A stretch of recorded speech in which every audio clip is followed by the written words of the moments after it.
Hello, আসসালামু আলাইকুম everyone, this is Marjan. আর এই ব্লগটার শুরুতেই বুঝতে পেরেছেন যে এটা অবশ্যই কক্সবাজারের একটা ব্লগ। আর হুট করে একদম এক রাতের ভিতরে আমরা ঠিক করি আমরা কক্সবাজার যাব। আর আমি সব সময় যাওয়ার আগে সব কিছু গুছিয়ে রাখি। দেখা যায় যে আমি যাওয়ার আগে তাড়াহুড়ো করে যাব এরকমভাবে কখনোই রেডি হয় না। আর যেহেতু যেদিন আমি যাব সেদিন আমার সকালবেলায় একটা মেহেদির অ্যাপয়েন্টমেন্ট ছিল, সো আমার ওটা শেষ করে দিন খুব কম সময় ছিল আমার গাড়িতে ওঠার। সো এই কারণে আমি রাতের বেলা সব কিছু মোটামুটি গুছিয়ে রেখেছিলাম আমার যা যা দরকার। আর এই যে ভিডিওতেও আমি কিছু রেখেছিলাম। আর সকালবেলা আমি খুব সকালে উঠেছিলাম, বিকজ আপুর অ্যাপয়েন্টমেন্টটা ছিল প্রায় 8টা নাগাদ। সো আমি সকালবেলা একটা ব্ল্যাক কফি নিয়ে, যাতে একটু আমার ঘুমটা কেটে যায় এবং আমি একটু রিল্যাক্সে কাজ করতে পারি, এ কারণে হচ্ছে আমি একটু কফি খেলাম। এই যে আমার সেই দিনের ক্লায়েন্ট আপু আমার বাসায় আসলো এবং আমি তার কাজটা শেষ করে খুব তাড়াহুড়া করে আমি হচ্ছে বাস স্ট্যান্ড চলে যাই। আমি খাওয়ারও তেমন একটা টাইম পাইনি। আর আমি ওখানে যেয়ে জানতে পারি যে আমার যে গাড়ি ছাড়ার সময় সেটা হচ্ছে প্রায় 1.5 ঘন্টা পিছিয়েছে। তো এই কারণে হচ্ছে আমার বান্ধবী ইনিন আমাকে বারবার বকাঝকা করতেছিল যে আমি কেন এত দেরিতে টিকিট কাটলাম, আমার আরেকটু আগে কাটা উচিত ছিল।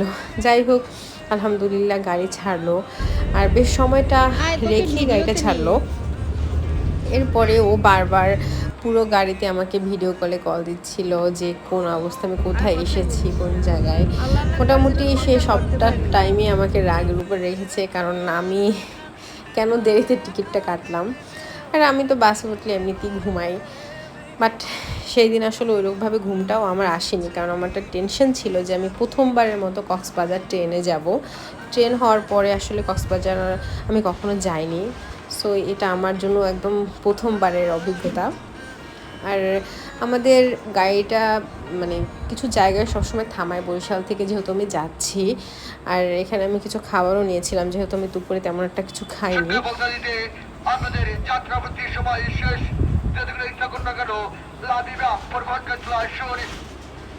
আমি খাচ্ছিলাম ঠিক, কিন্তু আমার মনের মধ্যে অনেক ভয়ও কাজ করতেছিল যে আমি আসলে ট্রেন মিস করবো কিনা বা কী করবো কিনা, আসলে আমি বুঝতে পারছিলাম না। আর এরপরে হচ্ছে আমাদের আরেকটা জায়গায় মাগরিবের আজানের জন্য হচ্ছে গাড়ি থামায়। সো ওখানে থামানোর পরে কিছু সময় আমি এটা ওটা খাই। আমি এমনিতেও গাড়িতে উঠলে পুরোটা সময় আমার হয় মুখটা চলতে থাকে, আর না হয় আমি ঘুমাই। যদি আমি ঘুমাই তাহলে তো আমার মুখ চলে না, বাট যতক্ষণ আমি জেগে থাকবো যা পাবো আমি সব কিছুই আমার পেটের মধ্যে ঢুকাবো, এটা আমার একদম অভ্যাস ছোটোবেলা থেকে। তো আমরা ঢাকা পৌঁছাই মোটামুটি খুব তাড়াতাড়ি পৌঁছায় যাই, 8টার মধ্যে পৌঁছাই। তো ভাবলাম যে আমরা যেহেতু খাই নাই কিছু, আমি আর রিয়াদ তখন ভাবলাম যে একটু আমি বেইলি রোডে যাই, যেহেতু ক্যাপিটাল সিরাজ যেটা ফুড কোর্ট আছে সেখানে খাবার আমার এমনিতে অনেক পছন্দ। তো আমার অনেক ওই টাইমে এত জার্নির সময় আমার ডাম্পলিং খেতে মন চাইলো। তো যাই হোক, আমরা দুজনে খেয়ে দিয়ে মোটামুটি একটা ভরপেট ডিনার করে আমরা কমলাপুর রেল স্টেশনে গেলাম। আর ওখানে ইনিন আর জিম আমাদের জন্য অপেক্ষা করছিল। ওরা দুজন ঢাকাতেই ছিল আর আমরা দুজন বরিশাল থেকেই যাচ্ছিলাম।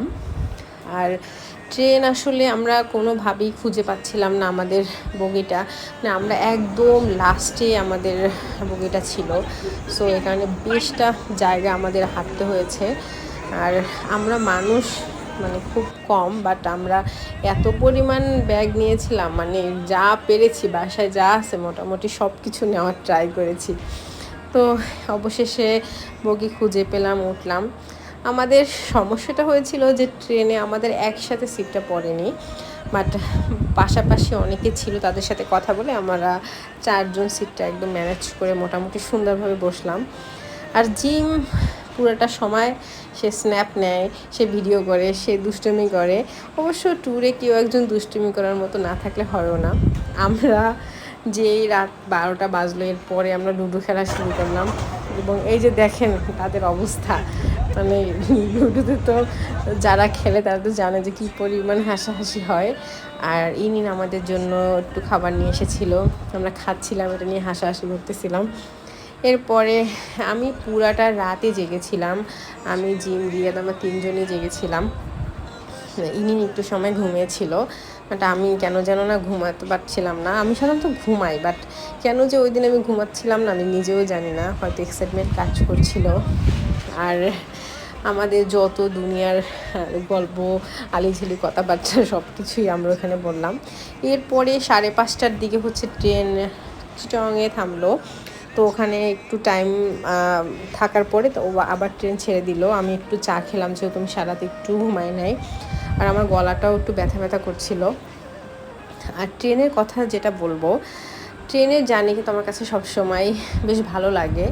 আর ইনিন কিন্তু সেই একটা ঘুম দিছে, ও যাতে না বলতে পারে ও ঘুমায় নাই, সেজন্য প্রমাণগুলো কিন্তু রেখে দিয়েছিলাম ভিডিওতে।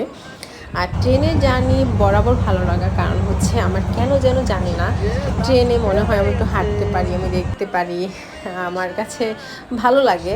আর যেহেতু কক্সবাজার থেকে ঢাকায় একটা ট্রেনের ব্যবস্থা আগে কখনো হয়নি, আমি এয়ারে বা বাসে সবসময় গিয়েছিলাম, আর প্রথমবার ট্রেনে আমার অভিজ্ঞতাটা আসলে আলহামদুলিল্লাহ অনেক ভালো ছিল। এবং খুবই কম খরচে কিন্তু আপনারা ট্রেনে যেতে পারবেন, একদমই রিজনেবল আপনার বাজেটের মধ্যে। স্টুডেন্টরা যারা আছে, আমরা যারা বাজেট ট্যুর দিতে পছন্দ করি, তাদের জন্য কিন্তু ট্রেন একদমই খুবই ভালো একটা অপশন। তো আমরা রেল স্টেশনের কিছু ভিডিও নিলাম, আর এখান থেকে হচ্ছে আমি ওশেন প্যালেসে গেলাম। আমরা যে আগে থেকে হোটেল বুক করে রেখেছিলাম, এটা আমার একটা আপুর হোটেল ছিল, সো আপু আগে থেকেই বলে রেখেছিল আমাদের জন্য। এখানে গিয়ে তাড়াতাড়ি করে আমরা চেক ইন করলাম, 8টা 8:30টার মধ্যে আমরা যেহেতু পৌঁছালাম, আর রুম যেহেতু খালি ছিল তো আমরা চেক ইন করতে পারলাম অনেক তাড়াতাড়ি। আর এই যে আমাদের রুমটা কিন্তু অনেক সুন্দর ছিল, এবং কক্সবাজারে একদম ডলফিন মোড়ে খুব রিজনেবল প্রাইসের মধ্যে কিন্তু এই হোটেলটা আপনারা পেয়ে যাবেন। এখানে আপনারা সকালবেলা বুফে ব্রেকফাস্ট পাবেন, এবং ওদের ব্রেকফাস্ট কিন্তু বেশ ভালোই মজার। আপনি যে প্রাইজে থাকবেন সেটা খুবই এফোর্ডেবল আপনাদের জন্য। আর আমার কাছে তো বেশ ভালোই লেগেছে জায়গাটা। আমি আগেও থেকেছিলাম ওশেন প্যালেসে, সো আমার কাছে বলার মতো এরকমভাবে আর কোনো কিছু বলার নেই, যেহেতু আমার কাছে জায়গাটা সবসময় ভালো লাগে। আর আমরা ব্রেকফাস্ট করে যে ঘুম দিয়েছি, সেই এক ঘুম আমরা সন্ধ্যাবেলা ঘুম থেকে উঠছি, বিকজ আমরা সারা রাত্র কেউ ঘুমাই নাই। আর ওই দিন আসলে আমরা তেমন কোনো প্ল্যানও রাখি নাই যে আমরা কোথায় যাব বা কি করব। এরপর রাতে ডিনার করার জন্য আমরা বের হই, আর আমরা অনেকক্ষণ বসে ঠিক করছিলাম কোথায় যাব। পরের দিন যেহেতু আমরা মারমেডে যাব, সো এই কারণে হচ্ছে মারমেড ক্যাফেতে না গিয়ে কাশন্দিতে গেলাম রাতে ডিনার করতে, যেহেতু কাশন্দিতে একটু সি ফুড আইটেমগুলো ভালোই পাওয়া যায়, এবং যতটুকু আমি শুনেছি মজা, সো এই কারণে হচ্ছে কাশন্দিতে গিয়ে আমরা রাতে ডিনারটা কমপ্লিট করি। আমরা প্রথমে স্টার্টার হিসেবে হচ্ছে চিকেন উইংস, মাশরুম আর একটা সি ফুড স্যুপ নেই। আমার খাওয়া one of the best soup ছিল এটা, আর আমি জানি না একদম একটা ধাক্কা দিচ্ছিল স্যুপটা, আমার ভিডিওতে হয়তো দেখতে পাচ্ছেন। এবং আমি দুজনেই খেয়েছি, আমাদের দুজনের অবস্থা একইভাবে হয়েছে। আর স্যুপটা আসলে এখন আমি যে ভিডিওটা এডিট করছি, আমার কেন যেন স্যুপটা খেতে খুব ইচ্ছা করতেছে, যেহেতু একটু ঠান্ডা ঠান্ডা ওয়েদার, আর আমার ঠান্ডাও লেগেছে। দেন স্টার্টার কমপ্লিট করার পর হচ্ছে আমরা লবস্টার আর হচ্ছে কোরাল বারবিকিউ খাবো। সো আমরা দেখতে যাচ্ছিলাম যে কেমন হবে মাছটা। ওরা একদম লাইভ বারবিকিউ করে, এবং ওখানে কিন্তু সি ফুডের পাশাপাশি আপনি চিকেন বা অন্য আইটেমগুলো পাবেন, কাবাব। সো আমি যেহেতু সি ফুড অনেক পছন্দ করি, সো আমি আসলে ওখানে সি ফুড ছাড়া অন্য কোনো অপশন ভাবিও নি। আমরা একটা লবস্টার নিয়েছিলাম এবং আর একটা কোরাল বারবিকিউ নিয়েছিলাম। আমরা 4 জন, আমাদের 4 জনের জন্য এনাফ ছিল। আর এখানে প্রাইসটা আমি একদমই রিজনেবল বলবো না, বাট এফোর্ড করার মতো। কক্সবাজার গেলে যেহেতু আমাদের একটা বাজেট থাকে, সো ওই বাজেটের মধ্যেই। আর লবস্টারটা কিন্তু আসলে অনেক মজা ছিল, এবং শেফ কিন্তু বারবার আমাকে লাস্টে জিজ্ঞেস করেছিল যে আপু খাবারটা কেমন ছিল। আলহামদুলিল্লাহ খাবারটা বেশ ভালোই ছিল, প্রাইস অনুযায়ী ঠিক আছে। আর যারা সি ফুড সবসময় খায় তারা তো জানে সি ফুডের প্রাইসটা কেমন হয়। আর কোরাল বারবিকিউটাও খুবই, যেটা কক্সবাজার সবসময় ভালো লাগে, এখানেও খুব ভালো লেগেছিলো। তো এখানে খাওয়া দাওয়া শেষ করে অ্যাট লাস্ট একটা ডেজার্ট হিসেবে ফালুদা খেলাম। ফালুদাটাও বেশ মজার ছিল, বাট এখানে কিন্তু যে সস আইটেমগুলো ছিল ওইটা হচ্ছিল একদম গেম চেঞ্জার খাবারের। ফিশের সাথে একদম খুব ভালোভাবে যায়। তো যাই হোক, আলহামদুলিল্লাহ ভালো ছিল খাবারগুলো। আর এখান থেকে বের হয়ে হচ্ছে আমরা হোটেলে চলে গিয়েছিলাম, কারণ ওই দিনের মতো আর তেমন একটা কোথাও যাব বা ঘুরবো মানে সেরকম এনার্জিও ছিল না। আর আমরা আসলে ওই দিনটা রেখেও ছিলাম সারাদিন একটু রিল্যাক্সে থাকবো, এই কারণে ওখান থেকে বের হয়ে পাশে একটু যেহেতু বিচ ছিল ওখানে গেলাম।